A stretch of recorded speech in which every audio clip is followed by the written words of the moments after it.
Приветствую, друзья! Сегодня я подобрал для вас интересный экземпляр, о котором расскажу в данном ролике.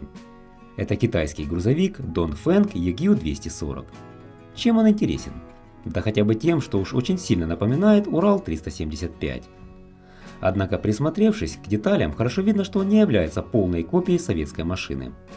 Вроде бы совсем иной автомобиль, но общие знакомые всем нам черты говорят о другом.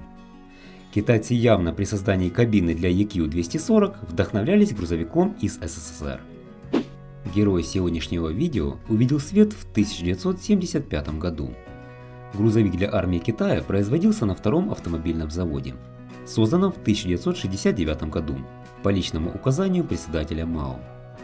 Это предприятие должно было осуществлять военные заказы на грузовую технику. Со знакомым внешним видом Dongfeng EQ240 на самом деле не все так просто. Лицензию на шасси Урала китайцы приобрели 10 годами раньше, в середине 60-х. Очень им приглянулось крепкое и сверхпроходимое шасси. А вот прожорливый бензиновый двигатель ожидаемо не понравился, от слова совсем. Да что там говорить, и в самом СССР этот аспект 375-го считался главным его недостатком.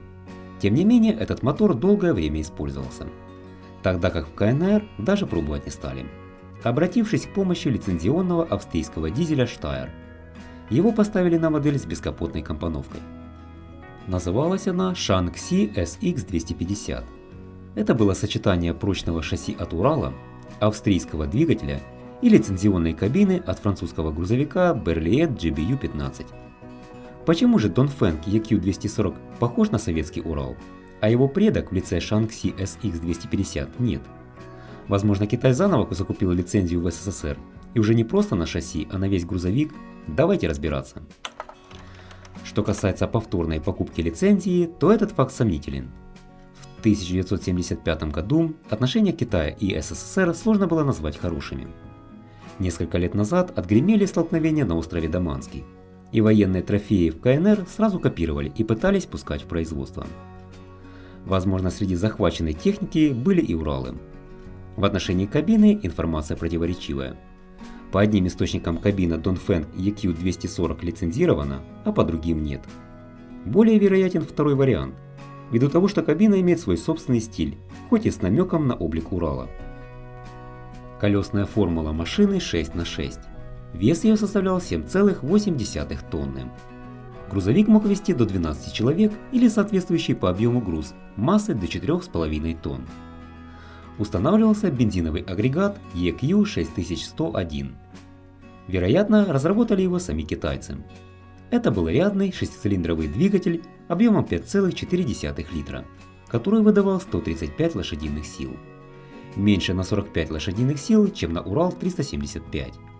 Почему-то от дизеля отказались. Но позже, в 90-е, дизельный мотор все-таки поставили.